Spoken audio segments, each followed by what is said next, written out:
you can trace the bad ailments of our community in some ways to hunger. And so I think the community finds, again, value in the services that we provide. But I think ultimately we know that a kid goes to school hungry, he or she is ill-focused. A parent that goes to work hungry is ill-focused. A senior that is choosing medicine over eating is struggling. So again, I think folks find value in it, but it's just sad that there's that many people that are in that situation.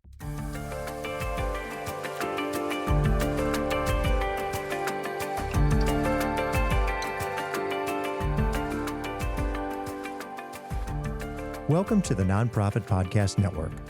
Our purpose and passion is to highlight a nonprofit organization in each episode, giving that organization an opportunity to tell their story in their words to better inform and educate the respective communities they serve, as well as provide one more tool for them to share their message to constituents and donors.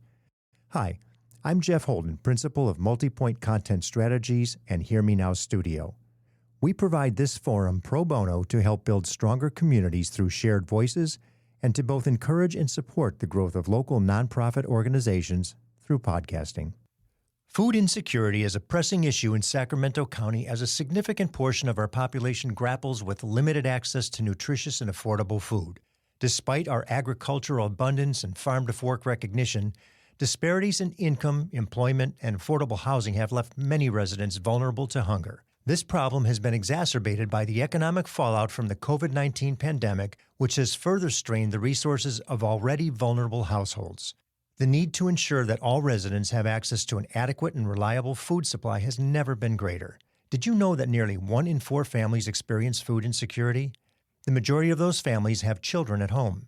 Food insecurity is a mostly unrecognized challenge our community faces, and there are many organizations doing great work to mitigate the problem. However, none have the longevity, presence, and leadership we'll be discussing in this episode. My guest, Blake Young, is the president and CEO of Sacramento Food Bank and Family Services. He's been involved with the organization since 1995 and has served in his present role for 18 years. There's a lot I certainly didn't know about the organization, and there are many misconceptions about who the hungry are and how it is they get served. With over 10,000 volunteers, 85 employees, 30 million pounds of food annually, and an all-in budget of nearly $80 million, the organization that is now serving over 300,000 people per month is as much a logistics company as it is a support mechanism for the 120-plus distribution centers it services. You're going to learn a lot from this discussion about how our community's need for food is getting handled. Blake also serves on the board of the California Association of Food Banks and Soil-Borne Farms. He's a graduate of Chico State, an Army veteran, and he's married with 2 grown daughters. You'll find him in his downtime outdoors in many different areas of our state. It's my pleasure to have Blake Young in studio to share the vital stories that get our hungry fed. Blake, welcome to the show. We're happy to have you here. Happy to be here. So let's start out with what the Sacramento Food Bank and Family Services is and who it represents. If you could maybe give us a little history and then bring us to the discussion that we had when we met pre-show about food banks, that would be helpful. Yeah, you bet. So, Father Dan Madigan is our founder and still is. And in fact, I talked to Father Dan just recently. You know, he and a cadre of volunteers, I would say most of which were World War II veterans, got together and saw that there was an opportunity through the Catholic Church to help some local folks in Oak Park. And so they started a soup kitchen at Immaculate Conception Church, which ironically is only about 3 blocks away from our original headquarters. And over time, you know, they were feeding meals. And as folks lined up, they recognized that hunger was only one situation that they were dealing with. And so Father Madigan kind of founded Sacramento Food Bank. And then eventually, not too long after that, moved the organization to a more permanent location. And then just slowly, with volunteer help, folks that were in education, folks that were in social service, other folks, like I said, World War II veterans, they just wanted to roll up their sleeves. Maybe they were retired. They started programs, and it started with food, obviously, and that was kind of born the food bank work. And again, just as they were seeing folks in the line and talking to them, breaking bread together, they learn all the other things that they might need help with. And, Father Dan back then was a big go-getter. He was very popular priest, has quite a personality and the ability to ask folks for money. And, the organization began to grow. Like any good Catholic priest, I'm sure, right? Absolutely. And he was definitely one that rolled up his sleeves. And, I was blessed enough to meet Father Madigan. I was a volunteer back in 1995 through working with United Parcel Service. And Father Dan and I struck up a friendship. An opportunity came up and I kind of left everything and went to work for Father Madigan. So fast forward to 2005, as you referenced, again, I was blessed enough to become the CEO. And obviously, those are really big shoes to fill.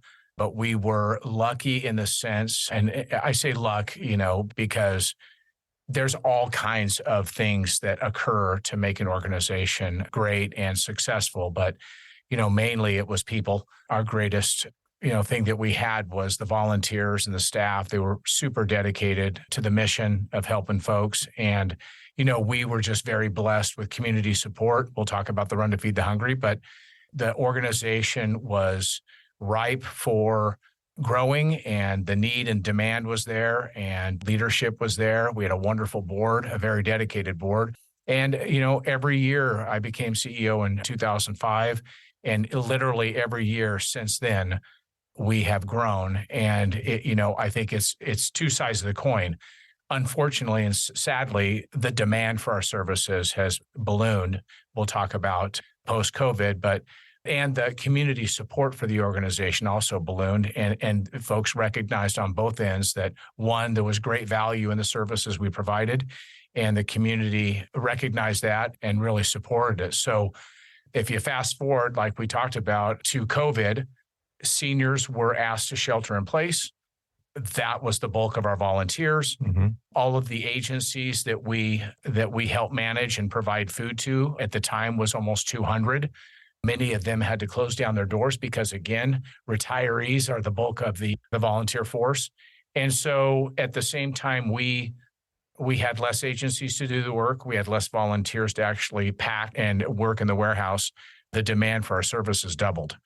So fast forward to today, with inflation, with, I think, people being introduced to our organization and the services we provide through our network, they're finding great value in the quality of food resources. And now we're looking at every month COVID peak numbers continuing. In fact, I just got the report from our August numbers, and we're just shy of 300,000. So pre-COVID, we were providing food to 150,000 people. Today, we're at 300,000. So the demand is high, but the community support is high as well. Which is incomprehensible, I think, to a lot of us who think, wait a minute, COVID, pre-COVID, 150, post-COVID, things aren't worse, yet you're servicing more people. How is that? I know we talked about it, and I think it's really important for our listeners to understand what that is. It is worse, and it's worse in several ways. One is folks in Sacramento have high cost of living. Obviously not as high as Bay Area or Los Angeles, but it's very high. Mm-hmm. Most employment's marginal for the folks we're talking about. I can tell you of hundreds and thousands of wonderful people, seniors on fixed incomes, moms and dads with young children, recent college graduates that are struggling with inflation and the cost of living here. It's a perfect storm that it's actually worse. So, at the same time, that reflects some of our challenges as an organization, because if folks are having a hard time paying for food because of inflation, we're obviously spending more money on food and more money on fuel, et cetera. So doubling, it didn't get cheaper. It's doubled. So, and at the same time, demand has doubled. So it's, I think it's worse because of just the cost of living exceeds what most people, and good, hardworking, wonderful folks. I think there's a misconception that people don't want to work or that aren't working receive our services. Is totally untrue. Mm-hmm. The majority of people that receive our services actually are kids under the age of 18, seniors over the age of 70, and many single moms with children. The volume of growth would scare the heck out of a business operator, just because to service the demand means you have to have the resources to comply. How on earth did you handle a doubling of demand from 150 to 300,000 on the resource side? And I mean, not only on money, but food. Yeah, it's a great question. Well, there's a lot of people to thank. So I'll do my best. So I think I'd start with the federal and state government. This was an emergency situation during COVID. They did step up and provide all food banks. Again, there's one food bank per county in the state of California, designated food bank. The federal government through the state helped fund additional food resources. They also helped fund some trucking expenses, and they also helped fund some capacity building. So on top of the federal, state government, some local government help through that, individual contributions. I mean, people that were already providing resources, financial resources to us, really stepped up to the plate. Gosh, we're just so blessed to have them. Corporations, foundations really opened their hearts and really looked very favorably upon food insecurity. It rose, as you know, to the number one kind of social concern. And so we were able to take advantage of that. And then local businesses and local media. I mean, they were very, very wonderful, not only to work with, but they really found value. They knew, and they were very interested in what we were doing. And so, I mean, that combination helped us get to where we are today. And I'll tell you, without all that community support, and once COVID was in the rearview mirror a bit and people were able to get out of their homes, all of our volunteers came back. And so right now, we're lucky enough to have probably a stronger volunteer force than we had pre-COVID. And I'll bet that 18 years as executive director, leadership, CEO really benefited because there's no turnover. People know you.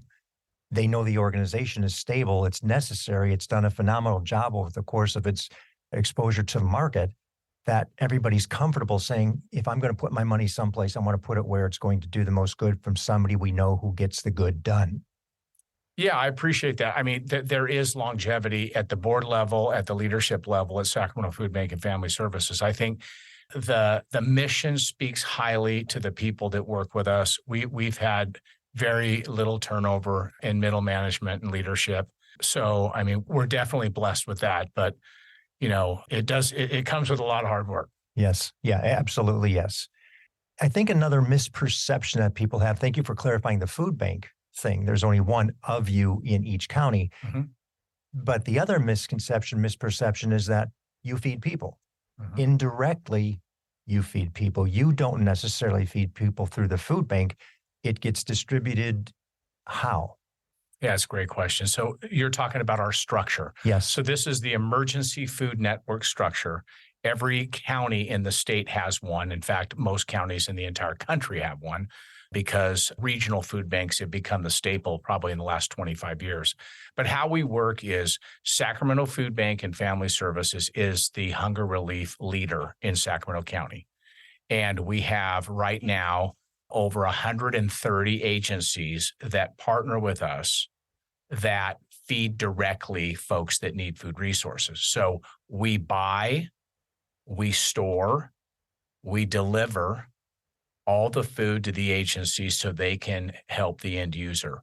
Where there is also a misconception is, generally speaking, we have a warehouse, kind of like Costco or Amazon.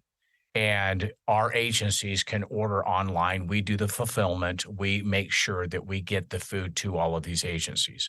So without all the great work done by the agencies, we wouldn't exist. On the flip side, without us having all the food and getting it to them, they wouldn't be able to do the work that they do. So it's a wonderful partnership. However, we do have some programs. We are out in the field. Unfortunately, Sacramento is higher than the state and national average in hunger. Our agencies do not have the capacity to feed everyone.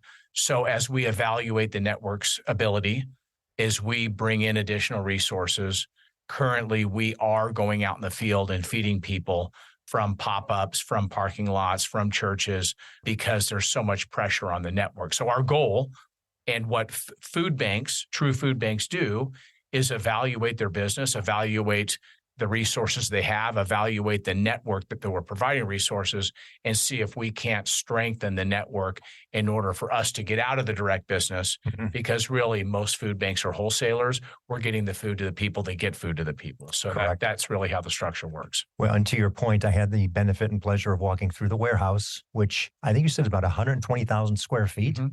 That's massive. That's the size of a Costco.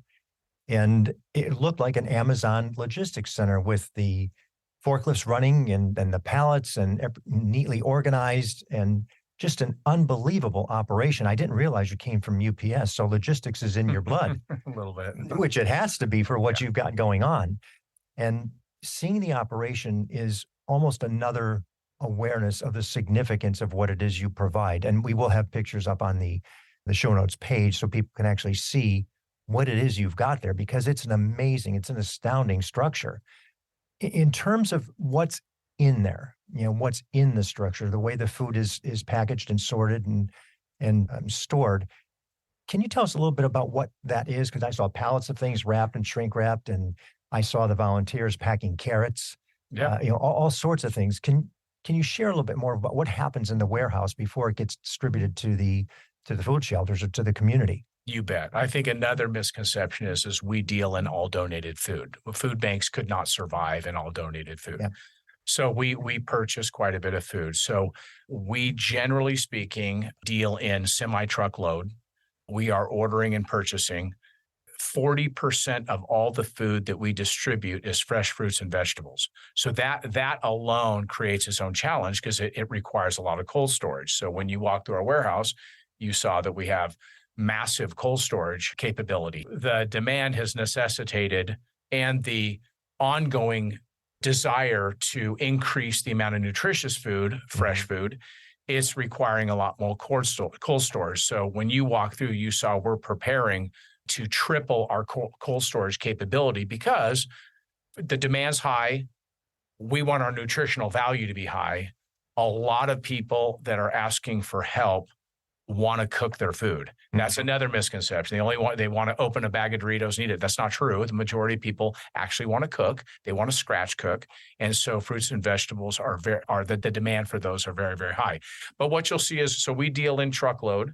Lots of volunteers, like you saw, break down the pallets into smaller units, break those down even further so our agencies can take them. The majority of what we're doing is we are bringing in large quantities of food, we're breaking them down, and we're providing fulfillment to all the agencies. Some of our food goes to school kids in all of the school districts. Some of the food goes to seniors as prescription boxes. Most of the food, though, has been ordered by the agencies online, and our folks have done the fulfillment, and we're packaging the pallets together, and we're delivering those to over 130 agencies. Another thing that folks may not understand is a huge portion of what we do is not even at our warehouse. We have over 140 retail establishments that we pick up food from, and we do it in partnership with our agency. So if there's an agency, for example, in Elk Grove, that provides food, and there's 12 grocery stores in the Elk Grove area, and they have the capability, we manage that relationship. So the food doesn't have to come all the way back to our warehouse. It can go directly to that agency, and that lengthens the shelf life of that food. So the rest of it is we get donated product from farms. As I mentioned earlier, we buy all of our produce from various farms in the state of California. The federal government has a USDA program that we get certain programs from that really provide staples. So if you think about it, you got wholesalers, manufacturers, you have farms, and you have the federal government, and you have local retailers. That comprises just about 100% of the food that we get. So to the contrary of what people think, the food really is, not only is it quality food, it's fresh. It's farm to fork, basically, as if we are getting it through the grocery store. That's correct. We are lucky in that we cooperatively buy with 41 other food banks in the state of California. So we're buying from all over the state of California. Big. I mean, I think we'll probably go over 1 billion pounds this year in California food banks. So, but again, that presents challenges for the infrastructure in our network. Mhm. Not every food program that we provide food to has good cold storage. So partly what we do, and you and I talked about, is we evaluate the system's capability. So if we know that there is issues or challenges with food logistics in Galt, for example, Mhm. our team will go down, evaluate the situation, talk to other partners, maybe even talk to non-traditional food program partners like a school district and say, how can we partner together to get that? What do you need? Well, we need additional cold storage. Well, Sacramento Food Bank and Family Services may spend their own money through a grant to help them with that. Tell me a little bit about the volunteers. I know when we were walking through, I had a cadre of Walmart people there. Yeah. And mention your wall too. We've got a picture of that wall.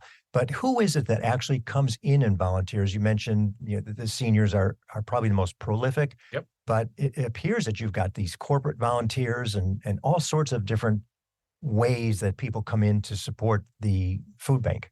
A great question. So, I mean, it's the backbone of the organization. It really is. So everything that we do, from packaging food to going to our direct distributions, handing out food, is done mainly by volunteers. Like you had mentioned, our staple volunteer is somebody that's retired that can come 2 to 3 days a week. And there's great camaraderie in all of our volunteers, rolling up their sleeves, having a good time together, and they see each other consistently. So that's one area. That's a very big area. It's just so lovely and so many people that do it. However, another huge area and growing is the corporate help. And so that could be that, and corporate, I say loosely, this could be a small business. This could be a giant corporation like SMUD. So, I mean, the day you came in, I think we had PG&E volunteers. I think we had Rayleigh volunteers, and then we had Walmart volunteers. I think the morning before you came, we had probably 3 other groups. And so primarily, that's where the bulk of the work is being done. What you saw is you saw that some folks were packaging carrots. So what we do is we buy carrots from the farm. They come in bulk, and then our volunteers break them down into small packages for individuals and families. And then other volunteers are on a line, if you will, and they're packaging school boxes for children, and they're packaging senior prescription boxes. And so that's really the bulk of the work. But without them, this work would not happen. They're just absolutely wonderful, and they really love the mission.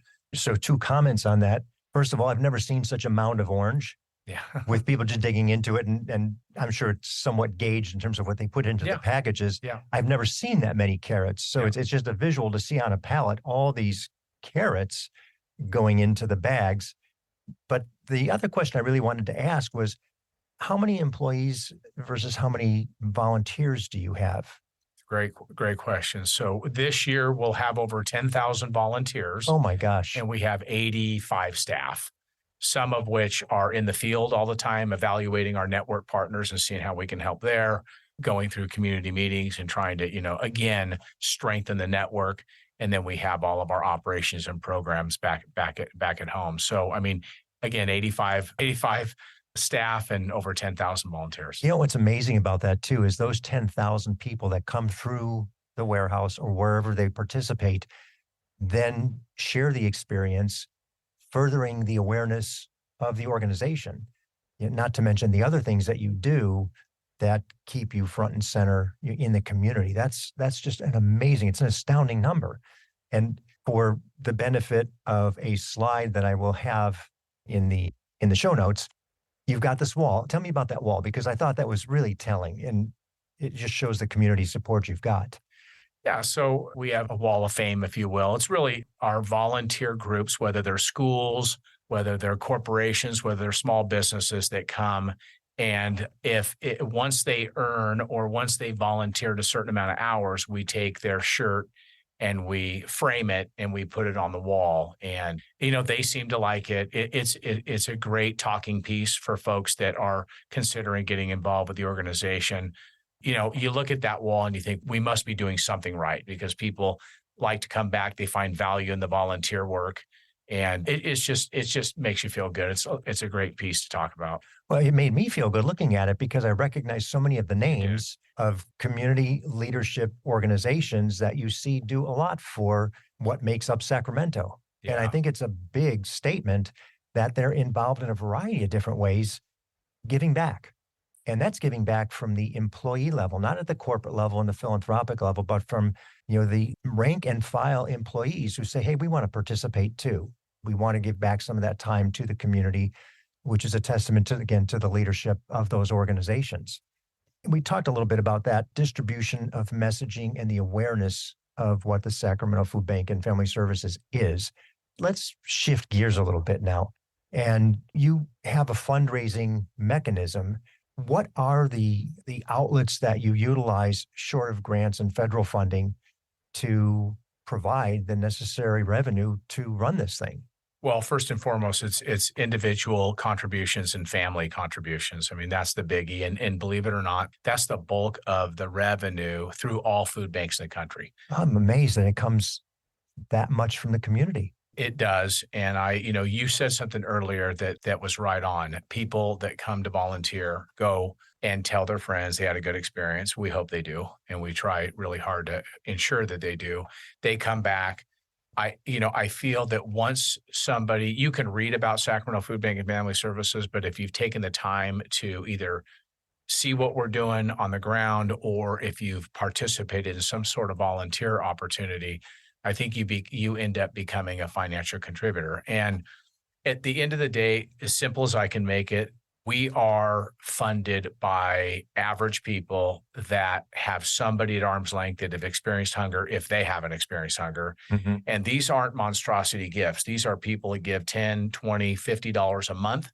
They almost give it for their entire life. They teach their children to give it. Their children teach their children to give it. We have 4, 5, 6 generations of people that are given to Sacramento Food Bank and Family Services. And you may be surprised to know that these aren't millions of dollars. These are small chunks of money that people just believe in the work. And I think they really do believe that, first of all, nobody should be hungry, right? Mm-hmm. But it's just such a simple thing that people take granted for. And there's so many people in our community, in the breadbasket of the world, if you will, that are struggling to do it. And you mentioned that a little bit earlier too, that food insecurity, it's invisible. Food insecurity is invisible. We don't see the person who's hungry. We see them, they may be dressed fine, everything may look okay, but they're paying now $6 a gallon to get their vehicle from point A to point B with a minimal income. Their kid needs shoes. Maybe they want something special for the family, like soccer shoes or a uniform or whatever the situation may be. And it's going to go to that, knowing that they have a backstop with the food bank. If they didn't, they may be on the street as well. Yeah, it's a great point. You and I talked about the food resources that we provide might allow folks, if you will, to spend money somewhere else. I have thousands of examples of senior citizens and of young families, or sadly, grandparents that are taking care of their kids because their families can't afford daycare, that go without eating to ensure. There's times we've heard it. I've heard it thousands of times in my career. Yeah, I will eat one meal a day just to make sure that my kids will be, well fed. And again, Sacramento, unfortunately, has a high number of people that are in that situation. But the flip side, as I said earlier, we're one of the most generous communities I've ever seen. We're really, really lucky. So demand's high, but the giving's high. And thinking about that, it took me a while to process it. 300,000 in a city of a little over 1.2 million, that's 25% of the people experiencing food insecurity in some way, shape, or form that you're servicing on a regular basis. So clearly there's an issue that is not getting better and is actually requiring more and more service for these people to stay in their homes, to educate their children, to keep their jobs, just to do what they need to do to get along. Our philosophy is a well-nourished person is a more productive person in our community. And you can trace the bad ailments of our community in some ways to hunger. I think the community finds, again, value in the services that we provide. But I think ultimately we know that a kid goes to school hungry, he or she's ill-focused. Correct. A parent that goes to work hungry is ill-focused. A senior that is choosing medicine over eating is struggling. So again, I think folks find value in it. But again, it's just sad that there's that many people that are in that situation. And I think that's what gives cause to those who experience the volunteering, something with the organization to say, oh, wow, I get this. This could be my neighbor and I don't even know it. So what a compliment for the way that you've touched so many different people in so many different ways. Let's move now into something fun. Sure, you bet. Because I'm dying to get there. Okay. It's the visible part. It's on the screen behind you. There's an event that you do and have been doing now for this is our 30th year. 30th. Yep. Which is an amazing event. It, for me, should be, the Sacramento tourism reason to come to Sacramento. Tell us a little bit about the Run to Feed the Hungry. Yeah, well, Run to Feed the Hungry started actually from an idea with Father Madigan and some other volunteers back in 1993. Our first year was 1994. I think they had like 768 participants. We're hoping for 30,000 this year. The run is an amazing event. We are very lucky. It's been a lot of hard work. We're very lucky and blessed that it's tied to our organization. We manage it, we fund it, but the community supports it. And it's such a family tradition. I mean, every year, at least one family, actually a lot more than that, comes up to me and says, hey, we have a new addition to our family. And it's a great grandparent with their kid's kid that are now doing the Run to Feed the Hungry. And, I just think Father Madigan was brilliant in that when he said we're going to do something on Thanksgiving Day, most people said, you're crazy. No one will come out because, it's Thanksgiving. And he said, that's the whole point. And so I think it's such a great, if obviously if you're flying in, it's a little bit different, but if you're a Sacramentan and it's fairly convenient for you to come over here and do the event, get back to your cooking and your good vibes with your family. But I think ultimately it's a chance to pause for a second, to understand that there's a lot of people in our community that aren't going to enjoy Thanksgiving, and folks are doing their little part to make sure our community is well fed. I took some liberties at last year's event to talk with the people who were participating. I think you'll appreciate what they had to say. My dad and I would do this every year, and he lives in Texas now, and I'm going to be 40 in about 3 weeks, and he and I have done this since I was in my early 20s. And I was sitting drinking with my husband the other day. I'm like, I'm going to sign up. I haven't done it in a few years. And we recognize how privileged we are, and we want to actually make an effort to give back to those who are less fortunate than we are. How often have you done it? Well, this is my first time. These are veterans, and they've invited We've already us done out. this about 5 years Yeah. now. So it's a tradition that we have family that fly downtown and join us for this walk. So Where do they fly in from? They fly in from L.A., Arizona. It's a family tradition. We've been doing it since 2005, and the opportunity to help those that will not get a meal, not only this year, or this day, but every day. So we all have to do our part. And Run to Feed the Hungry is also really about community. I mean, community in so many different ways. So community in that the entire community really comes out, almost 30,000 people registers, pays money and funds to the organization to be able to do this. I think community in that individual event raises enough money to feed about 450,000 people, 450,000 visits. Wow. So you got to figure that's quite a lot of people. And community in that, I think that there's folks that recognize that this is a really terrible situation and that they can do something little about it. And so that platform that we get as the Run to Feed the Hungry allows us to talk about these issues and allows folks to come together and support it. So I'm standing on a corner in the first mile talking to one of our law enforcement officers who are keeping control of the crowd. Morning, the crowd is very happy and energetic today. I've been with the police department for 31 years, and I've done it probably almost every year except for the pandemic. Yeah, it's fun. Well, it's a cool thing. Sacramento has the largest Run to Feed the Hungry in the nation and the world. I mean, if you really want to get technical with it, and it's a great community event that raises money for a good cause, and it doesn't hurt that you have the neighborhood that brings out its cheer and its cocktails for everyone to enjoy. My dad and I started doing this Run to Feed the Hungry because when I was in my early 20s, we didn't have a lot of money and we would utilize the food banks. So we thought it was something I would really get into and care about. How many years have you done the event? Oh, well over 15. It's a great event. It gives us something to do Thanksgiving morning. It feels like it's a big sense of community when you get out here with all the other people from Sacramento and all of their families, and everybody's having a good time. So what better way to start your day?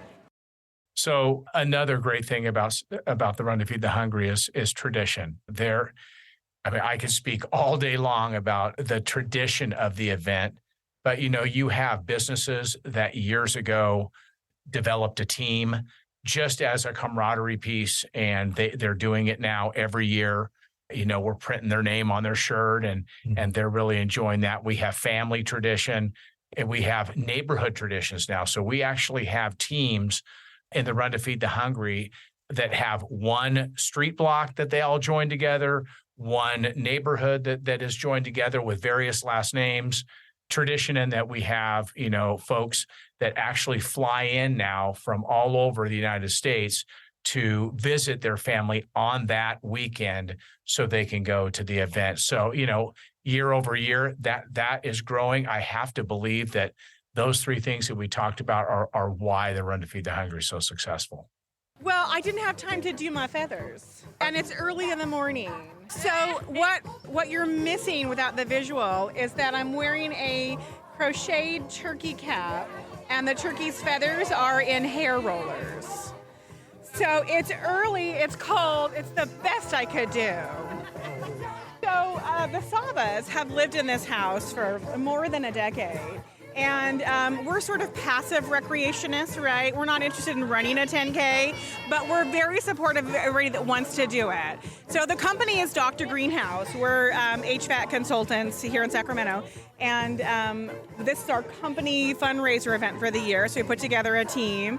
It's maybe a little less about the actual running and walking, more about supporting the community, the food bank, and perhaps some mimosas and Bloody Marys, so the costume just sort of add to our enthusiasm for the event. And we're pretty sure that some of these people run faster, maybe to get away from us, maybe just because they feel our spirit. No, I've done it every year for the past 10 years, actually. I organized a team for my daughter's school, and so there was about 20 of us here. Got about, a big group of parents and kids here to enjoy the day and contribute to our community.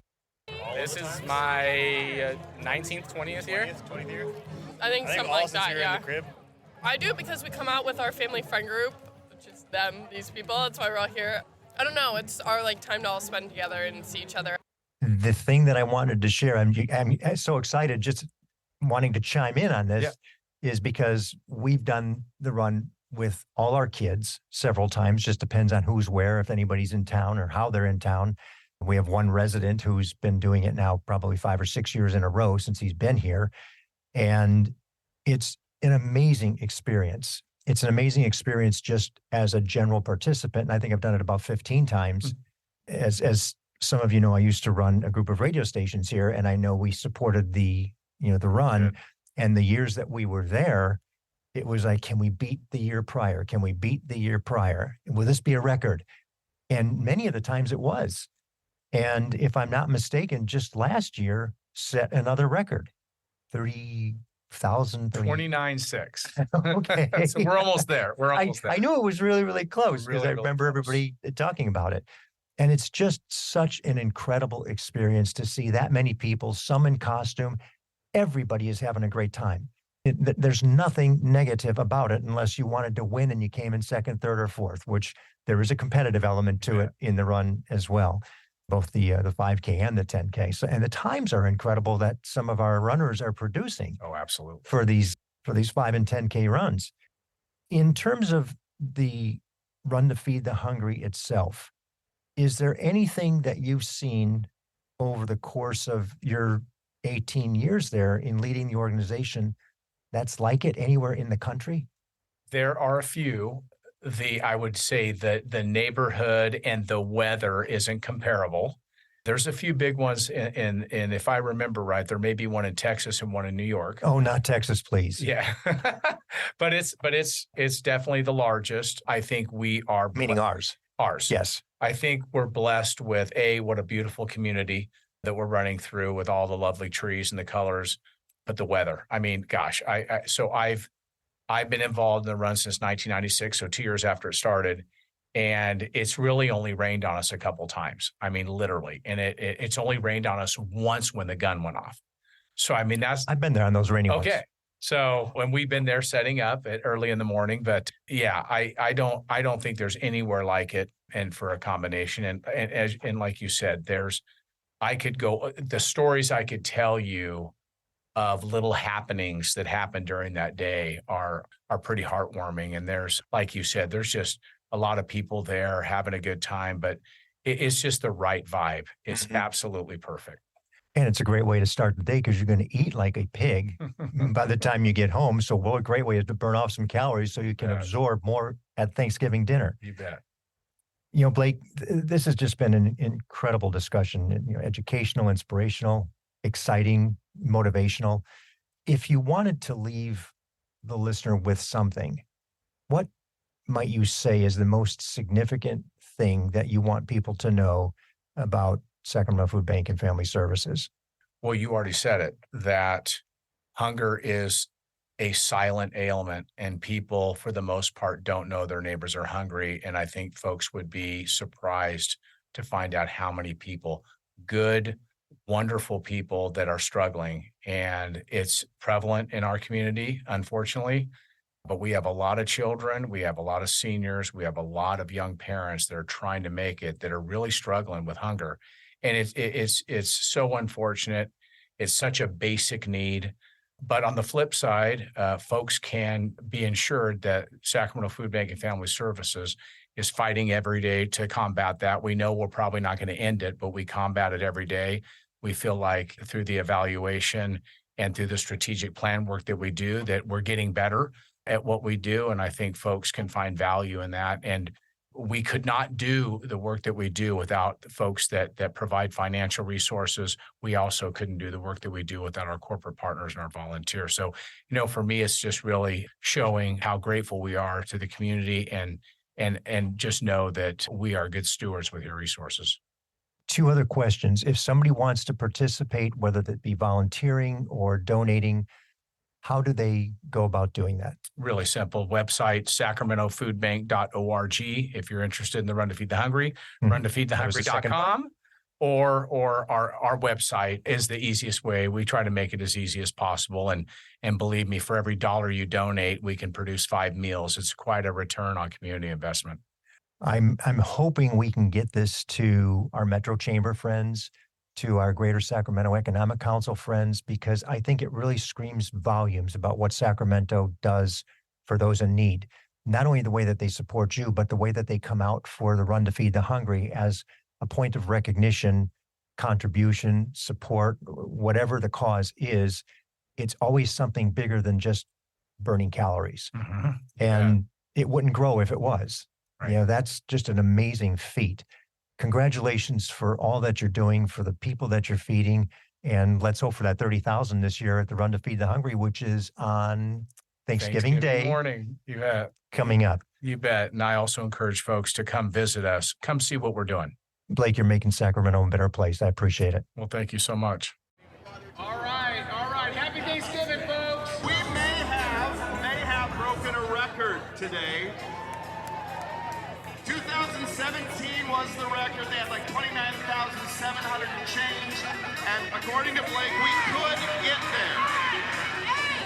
7, 6, 5, 4, 3, 2, 1. Hey! Let's run to feed the hungry!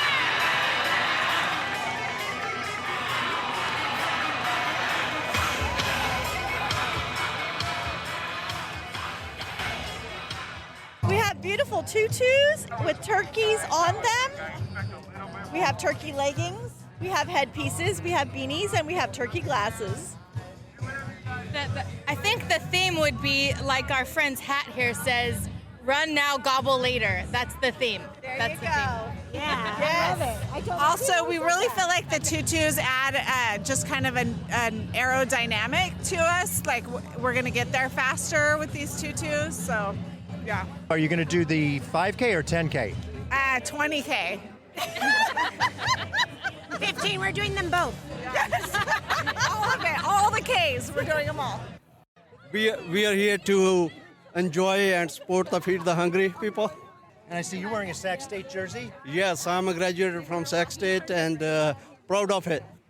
We are about eight of us. We do it every year, and this is about the 7th, 8th year we've been here. Alrighty, thank you so much. This is a very traditional Thanksgiving morning. We come out here and we drink mimosas and we have Bloody Marys and we all get together, and it's a fun time. We all bring our dogs and we hang out and cheer on all the runners and all the walkers, and it's a phenomenal morning. You are the biggest cow I've seen. Thank you. Tell me a little bit about this costume. I absolutely love cows, and I'm just representing the cow population. Yeah. Yeah, and this is a wonderful event, and it's a great fundraiser, so, why not? How many years have you done it? 19? Yeah. How many times as a cow? This is my first. Yeah, right? It's my virgin cow walk. I love that. Yes, I'm moving on down the road, though. I finished, so now I'm just showing everybody my cow. So eat more turkey. Happy Thanksgiving! Thank you for listening to the Nonprofit Podcast series. I hope you enjoyed the episode. If what you heard moved you, please reach out to that organization and do what you can to help. If you like and appreciate what we're doing to support local nonprofits, please give us a positive review, subscribe, and share. If you're a nonprofit with an interest in participating in an episode, you can reach us at info@multipointstrategies.com. The Nonprofit Podcast Network is a production of Multipoint Content Strategies and is recorded and edited by Hear Me Now Studio.